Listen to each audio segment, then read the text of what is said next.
Hello CA final students.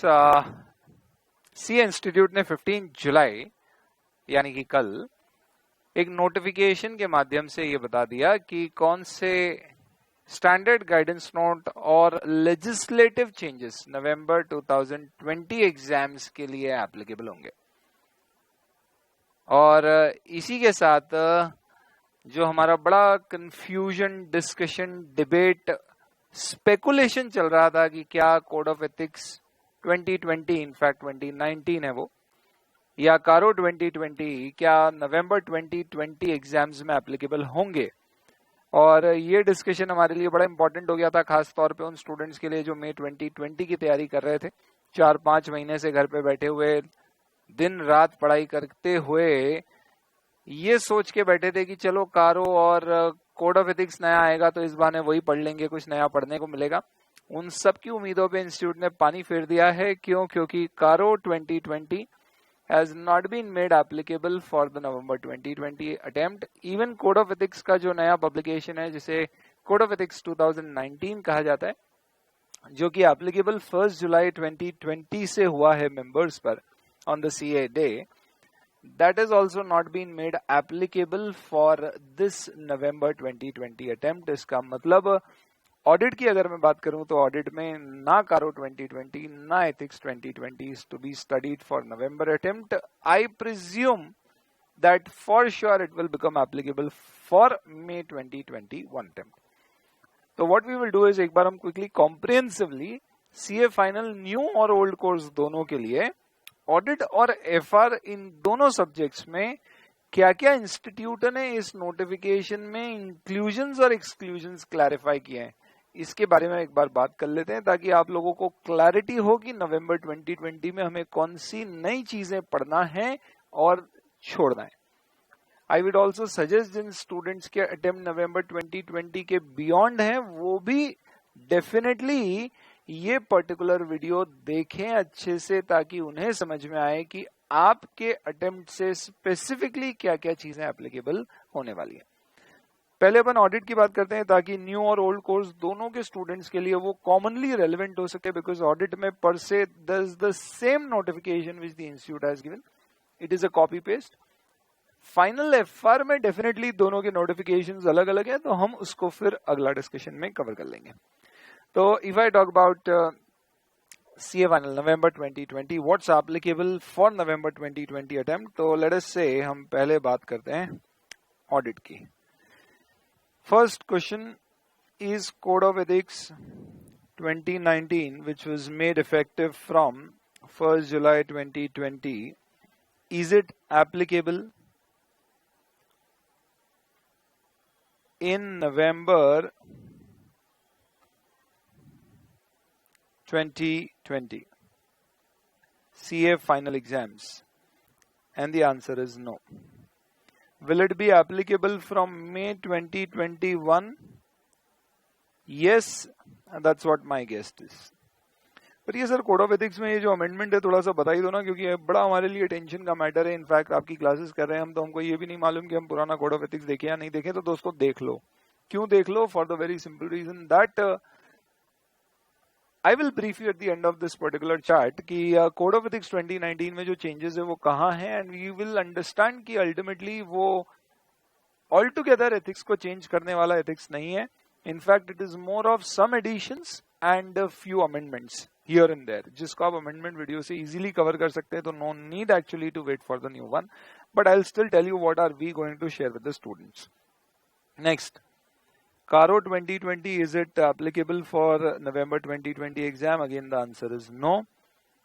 क्या ये applicable हो जाएगा 2021 से? Mostly yes. There is a revised statement on peer review, जो भी 1 जुलाई 2020 से applicable किया गया। It's a revised statement, कोई बहुत ज्यादा changes नहीं है। बेसिकली peer reviewer की जो एलिजिबिलिटी है उसमें थोड़ा सा चेंज हुआ है, अब उनको एक एम्पैनलमेंट टेस्ट देना होगा। इसके अलावा कुछ डेफिनेशंस ऐड करी है उन्होंने, कुछ डेफिनेशंस में अमेंडमेंट किए। No major change, however still it is not applicable for November 2020 and definitely it will become applicable for May 2021। तो इनफैक्ट सर हमारे एक सिंपल से सवाल का जवाब दे दीजिए, what is applicable? For November 2020 है क्या, लागू हुआ गया है? तो इसका सिंपल आंसर ये है सेम एज मई 2020। जो आपका मई 2020 में कोर्स था, सेम वही कोर्स आपका नवंबर 2020 में है, एक्सेप्ट फॉर क्या क्या चीजें हैं जो आपको एडिशनली देखना होंगी। तो 1, बेसिकली आप ये कह सकते हो कि 1 नवंबर 2019 से लेके 30 अप्रैल 20 तक जो भी अमेंडमेंट्स आए हैं वो अमेंडमेंट्स आपको एडिशनली कवर करने, और डेफिनेटली हम जानना चाहेंगे ब्रीफली कि अमेंडमेंट्स कहाँ हैं। तो आई वुड रादर से कि अमेंडमेंट्स कहाँ आए हैं ये आपको आईसीआई बताएगा इन देयर आरटीपी 2020। तो अगर मैं घुमा फिरा के बात करूं तो इफेक्टिवली हम क्या बोल सकते हैं, नवंबर 2020 में what is that which you have to cover. तो इंस्टीट्यूट कहता है you have to cover study material which we had basically issued for 2020, जो कि अगस्त 2019 एडिशन है आईसीआई का। प्लस इसके साथ में you should also go through the corrigendum, कुछ करेक्शंस है मटेरियल में, करते रहती है गलतियां इंस्टीट्यूट, कोई नई बात नहीं रही अब। और इसके साथ में you should also refer the RTP November 2020। ये जो आरटीपी है प्राइमरली ये क्या कवर करने वाली है, तो we can safely say that this RTP is primarily going to cover your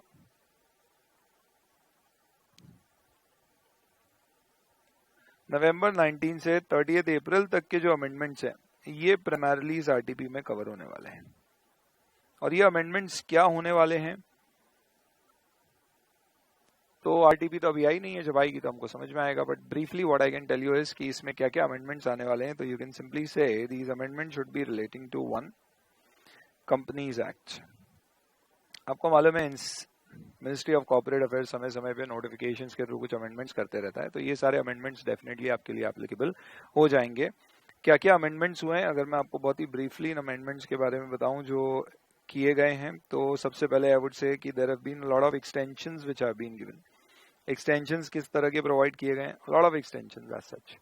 in fact आपके रिटर्न फाइलिंग से रिलेटेड एक्सटेंशन है, एजीएम अगर आपका बैलेंस शीट रिपोर्टिंग पीरियड दिसंबर में एंड होता है इन एक्सेप्शनल केसेस तो उसमें there is an extension. CRA 4 आपका जो फॉर्म होता है बेसिकली कॉस्ट ऑडिटर जो फाइल करते हैं उसकी डेट ऑफ फाइलिंग में there is been extension relating to 2018-19। In fact ROC के various forms there have been extensions in that. अगर मैं एक्सटेंशन की बात करूं तो आपका जो नफरा 2 फॉर्म है उसमें भी एक्सटेंशन है। इनफैक्ट उसको तो इतनी बार एक्सटेंड किया है कि अब तो लोगों ने मान ही लिया है कि ये तो एक्सटेंड ही होते रहेगा। इनिशियल डेट उसकी 18-19 के लिए 30 अप्रैल 19 थी, फिर उसको नवंबर 19 किया गया। फॉर्म ही नहीं आया था तो फिर फॉर्म आने के बाद बोला फॉर्म आने के 150 दिन में, फाइनली उसको 210 दिन कर दिया। एनीवेज ये आरटीपी में आएगा, फिर हम इसको डिटेल में कवर करेंगे। I am just briefly covering in terms of what amendments you will have to cover. So that is another amendment relating to companies act 2013।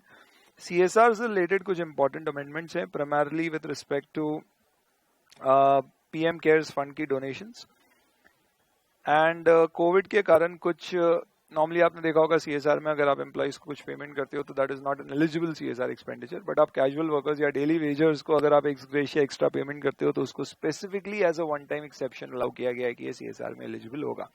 Plus अगर आप सीएसआर की एक्टिविटीज करते हो within the schedule 7 frame, I mean जिसमें आपके basically अलग अलग clauses हैं, clause 1 and 12 which talks about primarily health sanitation facility related और disaster management related, because COVID has been announced as a national disaster. So in that case उससे related आपके खर्चे would be eligible for a CSR spend. तो वो उससे related कुछ आपके amendments हैं which are there. इसके अलावा NBFC की अगर मैं बात करूँ तो NBFC में they have given a separate AOC4 form for NBFCs which is AOC4 NAFRA and AOC4 Consolidated Financial Statement CFS NAFRA। ये दो अलग से फॉर्म्स दिए गए हैं, बस इन फॉर्म्स को फॉलो करना पड़ेगा, इनफैक्ट फाइल करना पड़ेगा अगर आपकी एनबीएफसी इंडेस में कवर होती है तो दैट इज अनदर अमेंडमेंट्स। और इस तरह के you can say there are some छोटू मोटू मिसलेनियस अमेंडमेंट्स हैं इस तरह के। तो प्राइमरली अगर आप देखोगे तो most of these amendment Chhotu Motu amendments कैसे हैं, जैसे कि फॉर एग्जांपल अगर आप देखेंगे इंडिपेंडेंट डायरेक्टर्स का रिव्यू बोर्ड को करना है और रिव्यू एज इन उनके एक्सपीरियंस उनका किस तरह की वर्किंग है उसके ऊपर एक ओपिनियन उनको बोर्ड को अपनी रिपोर्ट में अंडर सेक्शन 134 देना पड़ेगा। सिमिलरली आपकी जैसे मैंने बोला फॉर्म्स फाइलिंग की डेट में कुछ एक्सटेंशंस आपको मिले, इन जनरल 30 सितंबर तक सारी फॉर्म फाइलिंग एक्सटेंड हो गई है। तो ऐसे there are some other amendments, देखते हैं इंस्टीट्यूट इसमें से कितने एप्लीकेबल करेगा for the purpose of your November 20 exams. तो one is your companies act 2013 related amendment जो एक्सपेक्टेड है कि आरटीपी में आएंगे। कंपनीज एक्ट के बाद अगर मैं बात करूं तो कोड ऑफ एथिक्स मैंने बता दिया एज इट इज सेम है। तो देन हमारा अगला एक एरिया हो सकता है एसेज। तो एज सच एसेज में you will have to remember one thing that there are no new SAs और there is no kind of any change in any of the essays. And when I am saying this, I am comparing it to the May 20 attempt. However, there is some COVID related guidance which the institute has given, and let's see कि क्या ये guidance को institute आपकी RTP में शामिल करेगा, क्योंकि institute ने साफ साफ बोल दिया आपके कोर्स में आपका study material which was printed and published in August 2019 which was named as applicable for 2020 exam, वो plus RTP November 2020 applicable होगी। अब ये जो मैं बात कर रहा हूँ ये मेंबर्स को गाइडेंस इशू करी थी इंस्टीट्यूट ने कि कोविड के कारण आपके ऑडिटिंग में कई जगह इंपैक्ट आ सकता है, जैसे कि आप 31 मार्च का शायद फिजिकल वेरिफिकेशन ऑफ इन्वेंट्री नहीं कर पाए होंगे, या सब्सिक्वेंट इवेंट्स आपके लिए काफी इंपॉर्टेंट हो सकती है।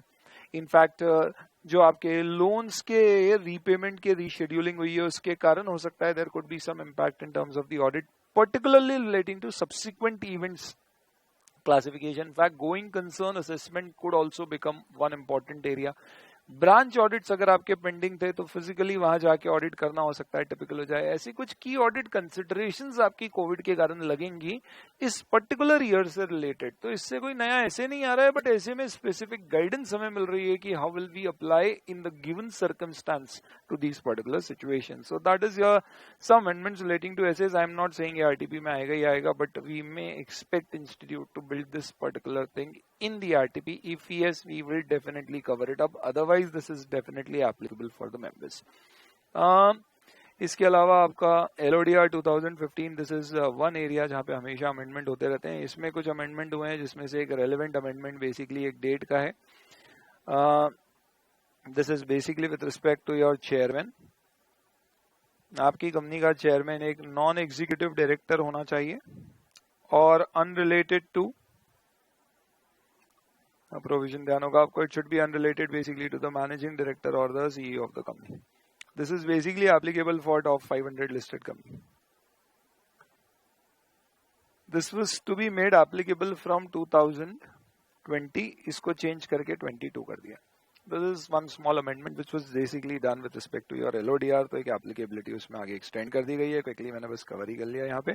And then apart from this what else, आपके जो भी स्पेशल ऑडिट अदर टॉपिक्स रहते हैं उसमें you are sure you know that there are amendments which keep coming in with respect to primarily what. तो नॉर्मली अमेंडमेंट्स आपको tax audit से related देखने को मिल सकते हैं एज इन जीएसटी और इनकम टैक्स ऑडिट में। तो वहां कोई अमेंडमेंट्स अगर आए तो that is something which we will have to possibly see. इसके अलावा पर से अगर मैं बोलूं तो miscellaneous amendments like RBI के कुछ notifications हैं which could affect bank audit and NBFC audits and all. इन सब के अलावा if I have to add any other thing तो I would say these are not amendments but कुछ updations होते हैं normally, और ये updations primarily किस में होते हैं तो इंस्टीट्यूट एक नो योर एथिक्स करके हर महीने एक पब्लिकेशन निकालता है जो मई 2020 के बाद उन्होंने नहीं निकाला possibly because of this COVID thing, in fact March 2020 के। तो नो योर एथिक्स में primarily they just give some new case studies plus ethical standard board अलग अलग समय पे कोई नई अगर नॉन कंप्लायंस देखती है तो उसके ऊपर भी they basically come up with some kind of notification. तो ये एक अपडेशन के फॉर्म में आपको पढ़ना पड़ सकता है, एग्जाम पॉइंट ऑफ व्यू से इंपॉर्टेंट हो सकता है। I think this is all about it. Audit both new and old course student, these are the amendments you should be aware about. तो आई होप इससे आपको क्लियर हो गया audit में क्या है। Now let's quickly jump on to FR. FR में क्या होगा? ऑनेस्टली स्पीकिंग एफआर के अमेंडमेंट्स की अगर मैं बात करूं तो नंबर 1 कोई नया इंडेस नहीं आया है। ये मैं किसके कंपैरिजन में कह रहा हूं? मई 2020 जो पॉसिबली इनफैक्ट प्रपोज था से नवंबर 2020 एग्जाम में। A no new Ind AS has come in. B no change in any particular Ind AS which is there in your course has been issued by the ministry of corporate affairs in any of the Ind AS, which means as such कि जो इंडेस आपके, मैं बात कर रहा हूँ CA final new course के students के लिए, जो इंडेस जो प्रोविजन इंडेस के मई 2020 एग्जाम्स के लिए एप्लीकेबल थे, सेम टू सेम वही नवंबर 2020 के लिए भी एप्लीकेबल होंगे. So there has been no change whatsoever when I talk about Ind-AS. So let's come to FR now. Okay. FR and FR में let me first talk about FR new course. तो सबसे पहली चीज, there is no new Ind-AS. There is no kind of amendment which has happened in any of the Ind-AS or the chapters. So what has changed per se? One, study material में institute ने कुछ corrigendum issue किए हैं, as इन corrections issue किए हैं. To, November 2020 RTP के लिए हमें वेट करना होगा अगर इसमें कोई अमेंडमेंट आता है तो. Do I expect any amendment? Not expected to have any amendments. I would rather say, except हो सकता है कि कोविड रिलेटेड जो गाइडेंस दी थी मेंबर्स को on certain special accounting aspects, Covid के कारण आप समझ सकते हैं बहुत सारे अकाउंटिंग इश्यूज पैदा हो सकते हैं. जैसे कि कैसे, as an not issues, situations पैदा हो सकती है. लाइक से फॉर एग्जांपल, डेफिनेटली 3 महीने का मोरेटोरियम एक्स्ट्रा मिला तो उसके कारण आपका फाइनेंशियल लाइबिलिटी का मॉडिफिकेशन ऑफ कैश फ्लो का प्रोविजन इंडेस 30 इनफैक्ट 109 का अट्रैक्ट होता है. इम्पेयरमेंट की पॉसिबिलिटीज काफी बढ़ सकती हैं. इन्वेंट्री के वैल्यूएशन में हेवी इंपैक्ट आ सकता है because there is a lot of loss of inventory which has been suffered by a lot of companies because उनकी इन्वेंट्री एज सच क्या हो गई, ऑब्सोलीट हो गई, या एज सच उनकी मार्केट वैल्यू में ह्यूज डिक्लाइंस आ गए. There could be big impact with respect to subsequent event effects. There could be some presentation effect primarily because of reclassification of loan to current, non-current. Basically, आपका जो breach of loan convenient के provisions हुआ करते थे, तो क्योंकि बहुत सारे डिफॉल्ट्स हुए होंगे प्लस एक्सटेंशन मिला है आपको, तो ये सब उसके ऊपर इम्पैक्ट डाल सकता है. फाइनेंशियल असेट्स का valuation definitely could be a matter of concern because of Covid. So Covid के आ जाने के कारण आपके स्टैंडर्ड में कोई चेंज की जरूरत नहीं है, बट एक स्पेसिफिक सिचुएशन में उस स्टैंडर्ड को कैसे अप्लाई किया जाएगा ये समझने की जरूरत है. जैसे रेवेन्यू रिकॉग्निशन में uncertainty relating to realisation of revenue बढ़ सकती है, सेल्स रिटर्न की पॉसिबिलिटी बढ़ सकती है, डिस्काउंट्स की पॉसिबिलिटी बढ़ सकती है. तो इसका इफेक्ट समझाने के लिए इंस्टीट्यूट ने एक गाइडेंस मेंबर को दी थी कि भाई ये पॉसिबल इम्पैक्ट फाइनेंशियल स्टेटमेंट में आ सकते हैं और इससे कैसे डील किया जा सकता है under the end S scenario. Even under accounting standard they had given that particular guidance. देखते हैं क्या इंस्टीट्यूट उसको स्टूडेंट्स के कोर्स में शामिल करेगा. होगा भी तो हमारे लिए it will just become some additional question answers practice, nothing more than that. इसके अलावा पर से एफआर न्यू कोर्स में there is nothing which has come up new. Sir आप तो है ना न्यू का मत बताओ, आप तो ये बताओ कि लास्ट 2 years में व्हाट हैज चेंज्ड. क्योंकि हमने एफआर की हमारी बैच कर ली थी 2 साल पहले, अब अटेम्प्ट आ गया है सामने और हमको थोड़ा सा है ना कंफ्यूजन आए. तो आखिरी 2 साल में क्या चेंज हुए हैं, तो ये तो बहुत बड़ा क्वेश्चन हो गया. But just to quickly answer your query, in the last 2 years what has changes, तो आप एक चीज ये समझ लीजिए, there have been certain Ind-AS which have been excluded from your course, which includes 29 hyperinflationary economy का जो स्टैंडर्ड होता है, 104, 106 which is for insurance contracts or exploration extraction activity, and 114 also which is relating to regulatory deferral accounts. तो ये पूरी तरह से exclude कर दिए गए हैं. इसके अलावा there have been changes with respect to Ind-AS old course वाले भी सुन लेना. Ind-AS 11 और Ind-AS 18 की जगह Ind-AS 115 आ गया है और Ind-AS 17 जो लीजेस पे था इसकी जगह you've got Ind-AS 116 on leases which is very different from the other standard. इसके अलावा there have been a lot of amendments which have happened और ये amendments हुए थे 2018 में और 2019 में, जिसके अंतर्गत गवर्नमेंट ग्रांट्स, इनकम टैक्सेस से related financial instruments, business combination, इन सब के प्रोविजंस में छोटे मोटे अमेंडमेंट्स हैं जिसके वीडियो में शेयर कर चुका हूं अदरवाइज. इसके अलावा what the institute has done is AS has been completely excluded from the new course. तो आपको कोई एएस नहीं पढ़ना है, पहले 6 एएस आपके कोर्स में हुआ करते थे, कंसोलिडेशन के 3, और उसके अलावा आपका इम्पेयरमेंट, इंटरम फाइनेंशियल स्टेटमेंट, और you used to have this particular standard of employee benefits in your course. ये सब हटा दिए गए हैं। मॉड्यूल में अभी भी एज इन डेज की कंपैरिजन है, पर कभी पूछते नहीं है। आईएफआरएस और यूएस गैप,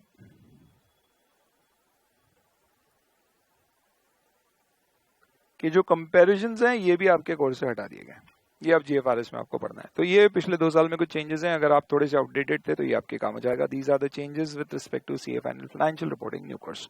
अब आते हैं अपन एफआर ओल्ड कोर्स के ऊपर। ओल्ड कोर्स के लिए स्टूडेंट सुन ले कि इंस्टीट्यूट की तुम्हारी कोई सुनवाई नहीं है, तुम्हारे कोई मटेरियल में भी बदलाव नहीं किया इंस्टीट्यूट ने। ओल्ड कोर्स का आपका कौन सा मटेरियल एप्लीकेबल है? तो जनवरी 2017 का आपका स्टडी मटेरियल, आपका प्रैक्टिस मैनुअल जो है वो एज इट इज लागू होता है। और इसके अलावा आपको एडिशनली आरटीपी नवंबर 2020 की देखना होगी, जिसमें आपको खूब सारे अमेंडमेंट्स मिलेंगे, हर आरटीपी में आते हैं, पर ये कोई आप यूं समझ लो नए अमेंडमेंट नहीं आने वाले हैं। ये किसके जैसी होगी? This is going to be equal to the May 2020 RTP, ये देख लेना आप। तो इसमें बेसिकली इंडेज में जो चेंज हुए हैं ये सारी चीजें बताई जाती है। इनफैक्ट मेजर डिस्कशन इसमें सारे चेंजेस जो है वो इंडेज रिलेटेड ही आपको देखने को मिलेंगे। आपके क्लैरिफिकेशन के लिए मैं ये कह दूं कि आपको इंडेज 115 और 116 का ओवरव्यू होना चाहिए, जिसका मैं एक रिवीजन, क्विक रिवीजन 116 का शेयर करूंगा, 115 का ऑलरेडी है। प्लस आपको एएस 19 पढ़ना है, तो इंडेज 17 और एएस 19 की कंपैरिजन की जगह आपको इंडेज 116 और एएस 19 का कंपैरिजन पढ़ना है। और इंडेज 116 और 115 का आपको ओवरव्यू रखना है, क्योंकि आपको मालूम है सीए फाइनल ओल्ड कोर्स में एक क्वेश्चन 16 मार्क का, इनफैक्ट 16 to 20 मार्क्स का इंडेज से रिलेटेड आता है, जिसमें आपके कंपैरिजन के ऊपर एक क्वेश्चन होता है, फाइनेंशियल इंस्ट्रूमेंट्स के ऊपर एक क्वेश्चन होता है, and there is one more question which could be a small practical और some kind of a comparison related, और इंडेज 115 और 116 से रिलेटेड कोई एक स्मॉल बेसिक, जिसमें ओवरव्यू से आप उसको हैंडल कर पाएंगे। ये आपके सारे के सारे चेंजेस हैं दोस्तों, जो इंस्टीट्यूट ने नोटिफाई किए हैं। ये कहाँ नोटिफाई किए हैं? तो आप इंस्टीट्यूट की साइट पे जाओगे तो ये सारी चीजें आपको दिख जाएंगी। इंस्टीट्यूट की साइट पे आप सबको पता है ये मैं क्या बता रहा हूँ आपको। स्टूडेंट बोर्ड ऑफ स्टडीज का अनाउंसमेंट पे जाइए, क्योंकि नई साइट बन गई है, ये यहाँ पे आपको दिखेगा। फाइनल कोर्स में जाओगे, एप्लीकेबिलिटी ऑफ स्टैंडर्ड्स आपको दिखेगा। This is the way you will find the applicability related institute notification which is there. I'll just quickly, I have downloaded it here, I'll just quickly show you what they have given is। तो ये जो इन्होंने list of topic wise exclusions from the syllabus दिया है, इंडेज 37 के कुछ appendix हैं जो अदरवाइज कोई काम नहीं आया करते थे, वो अपेंडिक्स हट गए, कृपा करके समझना। इंडेज 37 आपके कोर्स में है, ठीक है। इंडेज 29 जरा भी नहीं है, 104, 106, 114 जरा भी नहीं। एनालिसिस ऑफ फाइनेंशियल स्टेटमेंट के चैप्टर में 2 सेक्शन होते थे, एएस के एनालिसिस ऑफ फाइनेंशियल स्टेटमेंट और इंडेज फाइनेंशियल स्टेटमेंट का एनालिसिस। इंडेज वाला पार्ट कोर्स में, एएस वाला पार्ट कोर्स में नहीं है। इसके मैंने आपके साथ स्टूडेंट्स के साथ अलग से वीडियो शेयर किया था, जो इंस्टीट्यूट ने अगस्त 2019 में नया स्टडी मटेरियल लॉन्च किया था, उसमें जो नए क्वेश्चंस ऐड किए थे और ये जो चैप्टर में चेंजेस किए थे, उसका पूरा एक 2 to 3 आवर्स का वीडियो है, जिसमें I have discussed all the new questions and also this particular chapter along with all the questions of this particular chapter, ठीक है। इसके अलावा इन्होंने बोला है कि आपको कॉरिजोंडम जो दिया है इंस्टीट्यूट ने, वो कॉरिजोंडम पढ़ना पड़ेगा। और इंडेज 116 आपके कोर्स में है, इंडेज 17 आपके कोर्स में नहीं है। एमसीए के कोई भी अमेंडमेंट्स अगर नोटिफाई होंगे 30 मार्च 2019 के बाद नहीं हुए हैं, तो इसके लिए बोला नहीं गया है, होते तो बोल देते, वो फॉलो करना पड़ेगा। ये रिवाइज सिलेबस अगर आप देखेंगे इंस्टीट्यूट का फाइनेंशियल रिपोर्टिंग न्यू कोर्स का, तो ये है। इसमें प्राइमरली अगर आप देखोगे तो they have excluded everything which is relating to accounting standard. एक चीज और, इनफैक्ट आपके जो चैप्टर्स हुआ करते थे, they have also excluded your chapters of value added statement, human resource accounting, carbon emission norms rights, carbon emission rights जो हुआ करती थी, ये सारे चैप्टर एक्सक्लूड कर दिए गए। अब आपके सिलेबस में ये सब नहीं है। फ्री के मार्क्स हुआ करते थे, इंस्टीट्यूट को अच्छा नहीं लग रहा था देना, तो उन्होंने बोला कि छीन लो इनसे, ये भी मत दो, अपन काय को देना, इनको मेहनत की दो, है ना। तो इंडेज पढ़ेंगे, मेहनत करेंगे तो ही मार्क्स मिलेंगे, है ना। करने दो इनको दिन रात जी जान से मेहनत, इनको तो है ना सीए स्टूडेंट्स के लिए एक अलग एम्बलम बना देना चाहिए, जैसा अपना मोटो है ना आईसीआई का, यह येषु सुप्तेषु जागृति, जब सब सोते हैं हम जागते हैं। स्टूडेंट का होना चाहिए यह येषु सुप्तेषु जागृति, यह येषु जागृति स्टिल जागृति, जब सब सो रहे हैं तब हम जग रहे हैं, जब सब जग रहे हैं तब भी हम जग रहे हैं, है ना। छोड़ो ही मत उसके लिए कुछ। एडवांस ऑडिटिंग प्रोफेशनल एथिक्स में देख लीजिए, ये न्यू और ओल्ड कोर्स दोनों के लिए सेम है। आपको कहा गया है कि स्टेटमेंट स्टैंडर्ड नवंबर 20 में 227 1 ए 143 1 की जो स्पेसिफिक इंक्वायरी के 6 पॉइंट्स होते हैं उससे रिलेटेड एक स्टेटमेंट इंस्टीट्यूट का उसको आपको कोर्स में कवर किया गया और कोई स्टेटमेंट कोर्स में नहीं है। स्टैंडर्ड्स आपके वही SQC 1 ऐसे 200 से 720 तक सारे कवर्ड है। 800 सीरीज 4000 3000 2000 सीरीज कोर्स से हटा दी जा चुकी है साल भर पहले। गाइडेंस नोट अब आपका सिर्फ टैक्स ऑडिट का, बैंक का, IFC ओवर FR और ये देख लो कारो 2016 2020 नहीं है।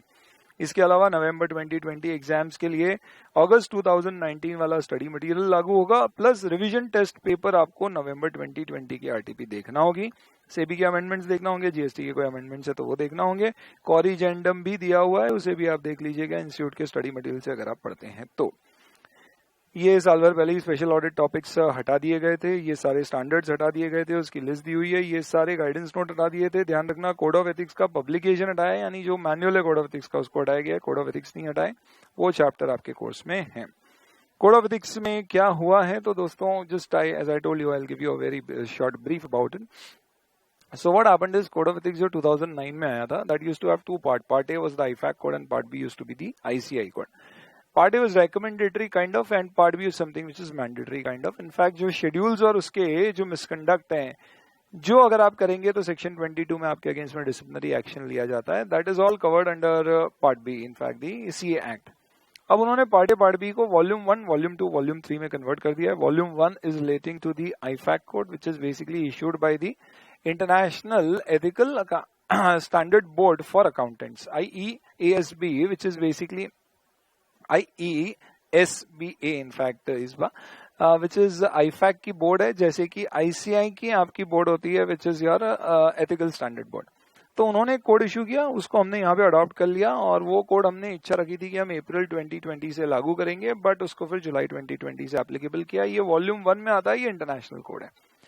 वॉल्यूम 2 में अब उन्होंने क्या कर दिया है, जो पहले सब कुछ पार्ट बी में हुआ करता था वो वॉल्यूम 2 में आ गया और उसकी थोड़ी सी छटाई करके, साफ सफाई करके उसको थोड़ा सा सिस्टमैटिकली हेडिंग्स वगैरह के साथ प्रेजेंट कर दिया है। ध्यान रखना CA एक्ट और रेगुलेशन में कोई चेंज नहीं है, यानी कि सारे क्लॉजेस आपके as it is same to same वही के वही हैं, बट उन क्लॉजेस के अंदर कमेंट्रीज में कहीं क्या किए, they have done some more additions, जैसे कि क्लैरिफिकेशन, क्या ईमेल से प्रीवियस ऑडिटर से कम्युनिकेशन किया जा सकता है, क्या सोशल नेटवर्किंग वेबसाइट्स का हम हमारे विजिटिंग कार्ड में रेफरेंस दे सकते हैं, क्या हम सोशल नेटवर्किंग वेबसाइट्स पर अपने अकाउंट्स रख सकते हैं, टेंडर से रिलेटेड कब एप्लीकेशन करना परमिटेड होगा नहीं होगा, सिक्योरिटी डिपॉजिट देना, तो ऐसी कुछ कुछ क्लैरिफिकेशन। मोस्टली अगर आप देखोगे तो आपका जो क्लास 6, 7, 8 है और इंडिपेंडेंस से रिलेटेड जो प्रोविजन है, यहाँ पे मेजोरिटी अगर आप देखोगे तो कुछ क्लैरिफिकेटरी इंट्रोडक्शन हुआ है, तो आप 1-2 घंटे के अमेंडमेंट से उसको इजिली कवर कर पाओगे। और सारे केस लॉ उन्होंने वॉल्यूम 3 में शिफ्ट कर दिए, जो पहले भी नहीं पढ़ते थे अभी भी नहीं पढ़ते।